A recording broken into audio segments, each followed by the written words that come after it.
Menstruation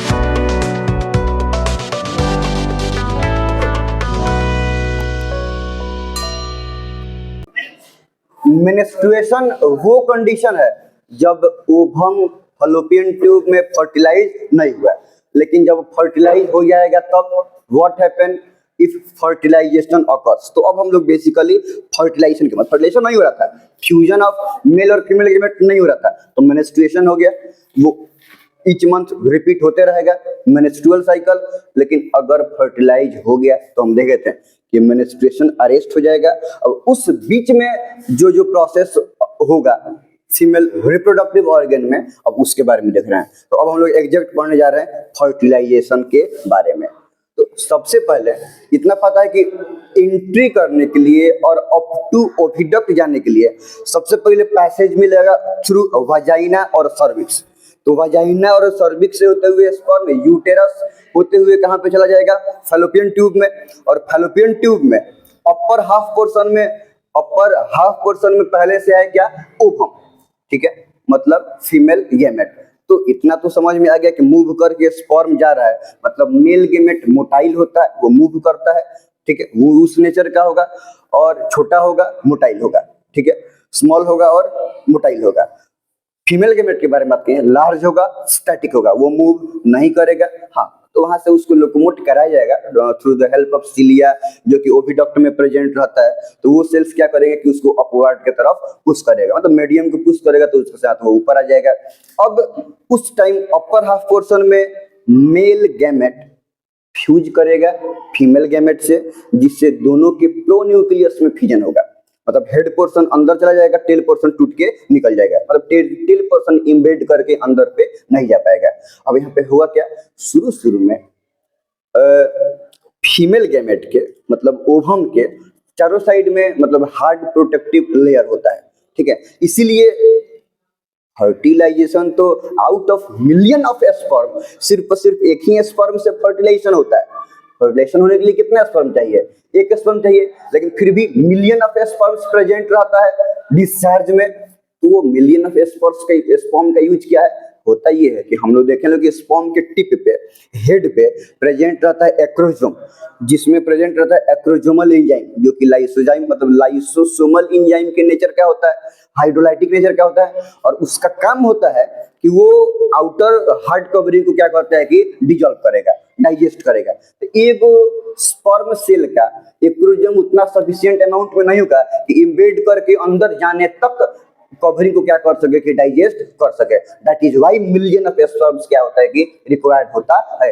अगर discharge sperm में number कम है तो सक्सेसफुल फर्टिलाइजेशन नहीं हो पाएगा, क्योंकि आउटर कवर हटवे नहीं करेगा, तो फिर दोनों प्रोन्यूक्लियस का फ्यूजन कहां से होगा, समझ में ना। इसीलिए सफिशिएंट नंबर ऑफ स्पर्म का होना जरूरी है विथ सफिशिएंट स्पीड, जितना रिक्वायर्ड है, दोनों जरूरी है, तब जाके सक्सेसफुल फर्टिलाइजेशन होगा, ठीक है। तो सबसे पहले हुआ क्या कि जो टिप पर एक्रोजोम प्रेजेंट है उसका hydrolytic enzyme outer most hard covering को डाइजेस्ट किया, तब इसके हेड पोर्शन का प्रोन्यूक्लियस जाके चला गया कहाँ पे, फीमेल के ओवम के प्रोन्यूक्लियस से फ्यूज करेगा, मतलब डिफ्यूजन होगा, और इस तरह से मेल का एन प्रोन्यूक्लियस और फीमेल का एन प्रोन्यूक्लियस दोनों फ्यूज होकर 2n, मतलब एक यूनिसेलुलर डाइप्लॉइड स्ट्रक्चर का फॉर्मेशन करेगा, और उस स्ट्रक्चर को बोलेंगे हम लोग जाइगोट। अब जाइगोट तो बन गया कहाँ पे, फर्टिलाइजेशन जहाँ पे हुआ वहां पे ओविडक्ट में, तो फर्टिलाइजेशन प्रोसेस सक्सेसफुली हुआ कहाँ पे, ओविडक्ट में।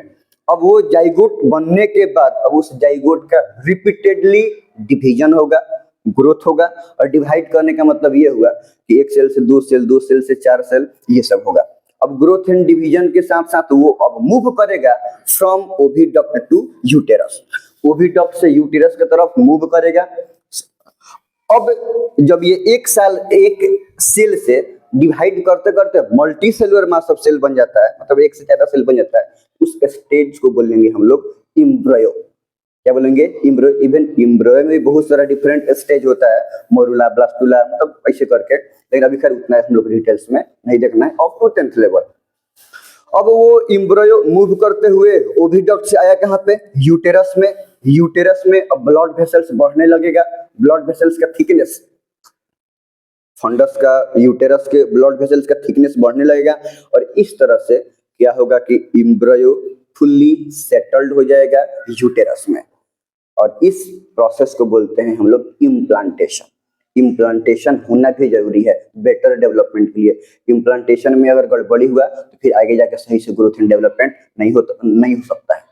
तो एक सक्सेसफुल इम्प्लांटेशन भी जरूरी है। इवन अगर हम लोग आगे शायद पता नहीं देख लेंगे सिलेबस में, इन विट्रो फर्टिलाइजेशन करता है जहाँ पे फर्टिलाइजेशन बॉडी से बाहर टेस्ट ट्यूब में होता है। टेस्ट ट्यूब में फर्टिलाइजेशन होने के बाद इम्प्लांटेशन फिर से मदर के यूटेरस में किया जाता है। तो वन एंड ओनली फर्टिलाइजेशन वाला प्रोसेस जो लोग नहीं बोलते test tube baby, in vitro fertilization test tube baby. तो टेस्ट ट्यूब बेबी में कहने के लिए टेस्ट ट्यूब बेबी है, बट बेबी का कंप्लीट डेवलपमेंट मदर यूटेरस में होता है। सिर्फ फर्टिलाइजेशन मतलब मेल गेमेट और फीमेल गेमेट का फ्यूजन फर्टिलाइजेशन होगा टेस्ट ट्यूब में, और फिर से जाइगोट फॉर्मेशन के बाद एक सर्टेन स्टेज जब सेल एम्ब्रियो बन जाएगा उस एम्ब्रियो को लेकर फिर से फीमेल यूटेरस में इम्प्लांट कर दिया जाएगा और उसके बाद से पूरा कंप्लीट डेवलपमेंट ग्रोथ और डेवलपमेंट यूटेरस के अंदर में होगा। एकदम जैसे नॉर्मल डिलीवरी होगा वैसे नॉर्मल सबका होता है वैसे ही नॉर्मल डिलीवरी होगा। ठीक है, अब बात समझो। अब यहाँ पे डेवलपमेंट हो रहा है किस चीज का, एम्ब्रियो का, आफ्टर इम्प्लांटेशन कहाँ पे, यूटेरस में। ठीक है, अब उसी ग्रोथ एंड डेवलपमेंट के फेज में वो डेवलपिंग, अब एम्ब्रियो डेवलप होगा तो फिटस बनेगा। अब उस डेवलपिंग फिटस को बहुत सारा तरीका से प्रोटेक्ट करने के लिए उसके साइड में एक मतलब एक्स्ट्रा एम्ब्रियोनिक कवर बन जाता है जिसको बोलते हैं हम लोग प्लासेंटा। वो प्लासेंटा में फ्लूइड भरा रहता है, समझ में आ रहा है ना। इस तरह से जो लाइफ का शुरुआत होता है वो सबसे पहले मतलब बेबी का डेवलपमेंट फ्लूइड माहौल में ही होता है, फ्लूइड मीडियम में ही होता है। तब ये एक इस बात का मतलब क्या बोलते हैं, इस बात को प्रूव करता है कि हम लोग का भी अगर शुरू में मतलब आदमी आया हुआ है, इवोल्यूशन हुआ है, तो सबसे पहले आदमी एक्वेटिक था क्योंकि वहाँ पे बॉडी फ्लूइड में कंप्लीटली पूरा क्या होता है कि लिक्विड में रहता है। और प्लासेंटा के अंदर में जो फ्लूइड रहता है उसको वो बहुत ही ज्यादा एंटीबायोटिक रहता है, उस फ्लूइड को बोलते हैं एमनियोटिक फ्लूइड। और वो फ्लूइड बहुत ही एंटीबायोटिक होता है।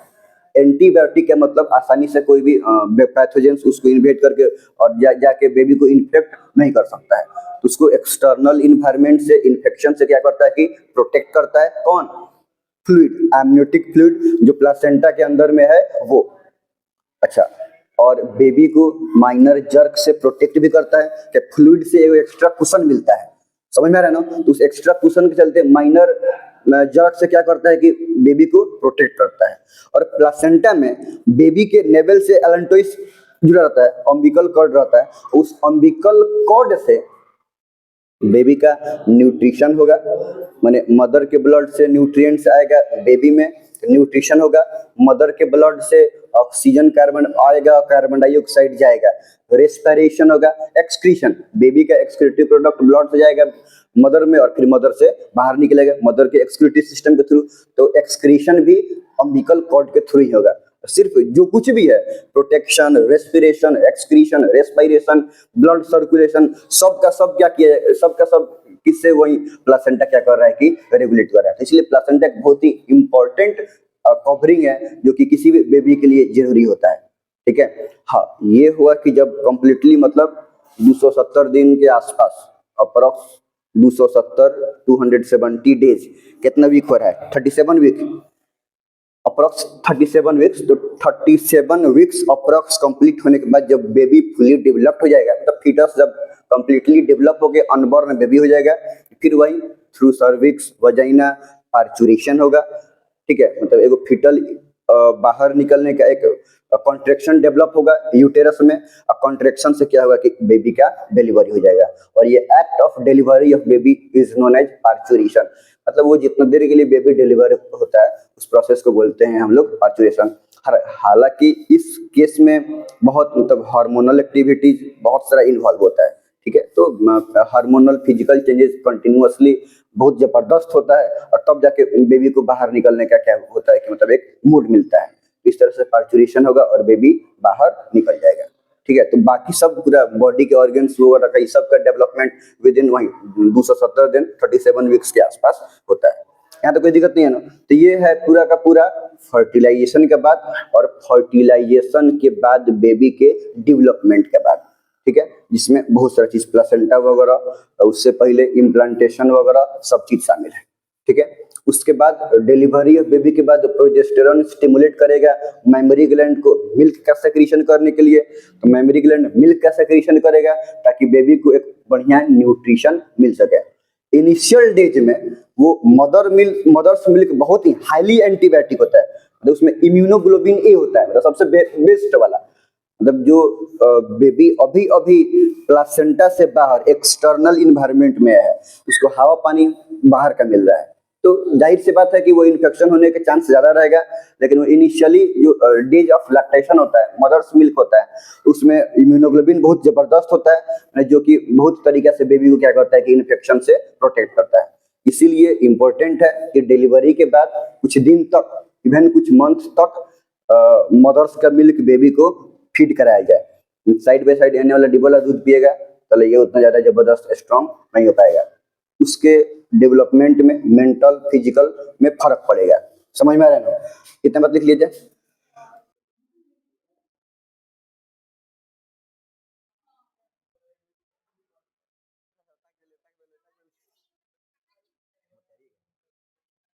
हम लोग देख रहे थे फर्टिलाइजेशन के बारे में, और फर्टिलाइजेशन के बाद एम्ब्रियो के डेवलपमेंट के बारे में, मतलब फर्टिलाइजेशन और एम्ब्रियोनिक डेवलपमेंट के बारे में डिस्कस कर रहे थे। तो सबसे पहले देखो फर्टिलाइजेशन के बारे में, the process of fusion of male and female gamete, सबको पता है, to form a zygote called fertilization. Fertilization male और फीमेल जाइगोट का, मेल और फीमेल गैमेट का फ्यूजन होगा, जाइगोट का फॉर्मेशन होगा, और इसी प्रोसेस को बोलते हैं हम लोग फर्टिलाइजेशन। ठीक है, zygote is a unicellular diploid structure.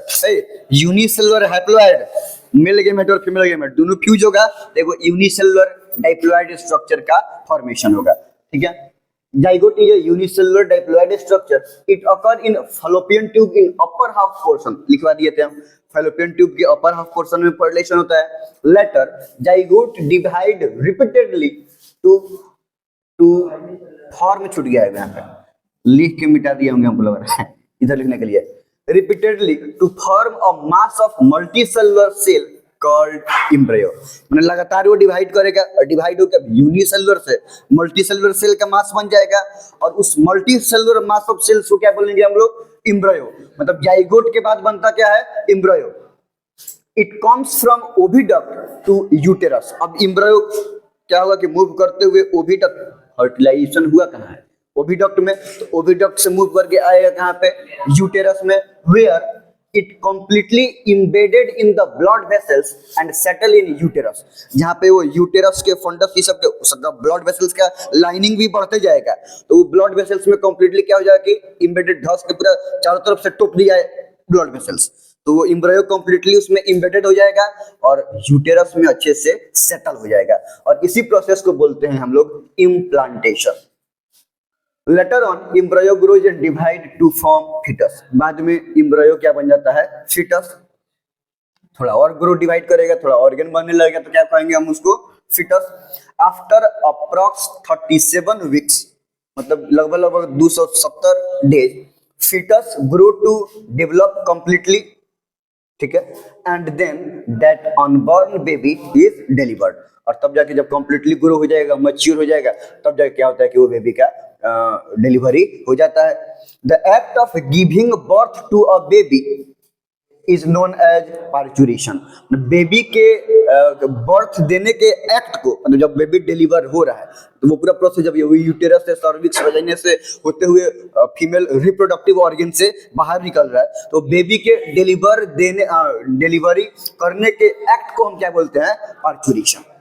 This is brought about by huge contraction of uterus due to different hormonal change। अब बहुत सारा हार्मोनल है, उतना तुम लोग को पढ़ना भी नहीं है, लेकिन इतना जानो कि मतलब एकदम बहुत ज्यादा हार्मोनल चेंजेस के चलते यूटेरस में बहुत ह्यूज कॉन्ट्रैक्शन होता है, और वो ह्यूज कॉन्ट्रैक्शन के साथ मतलब बेबी को एक्सपेल, मतलब बाहर निकलने के लिए एक फोर्स मिलता है। ठीक है, फर्टिलाइजेशन दो टाइप्स का होता है।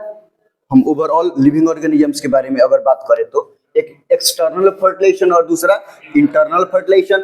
एक्सटर्नल फर्टिलाइजेशन जो बॉडी के बाहर होता है, मतलब फीमेल बॉडी के बाहर होता है, उस फर्टिलाइजेशन क्या बोलेंगे हम लोग, external.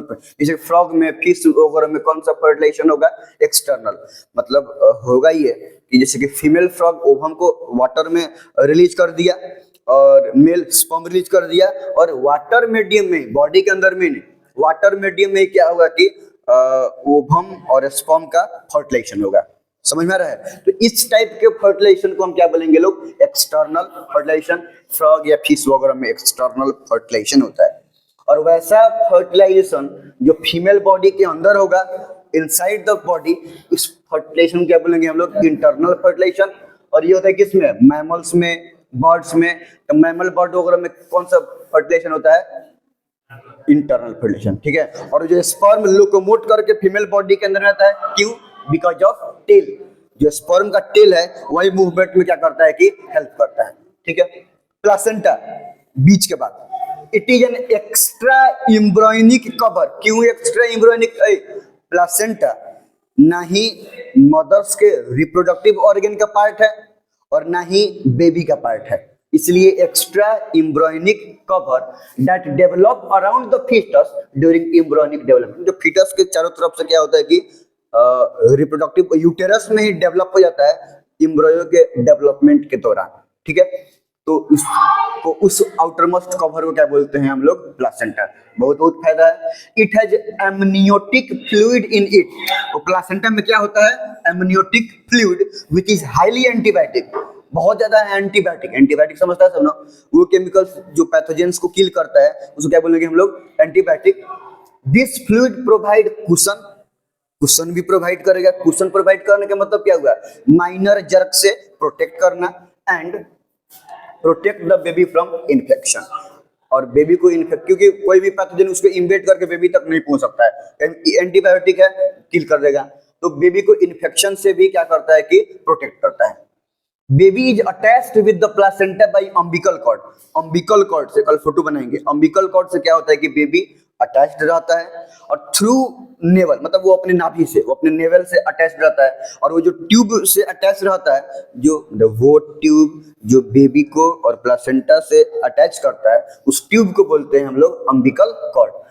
Bye which circulation, blood circulation होगा, जिसमें रेस्पिरेशन होता है, मतलब exchange of carbon dioxide oxygen, excretion होगा, न्यूट्रिशन होगा, अकर्स।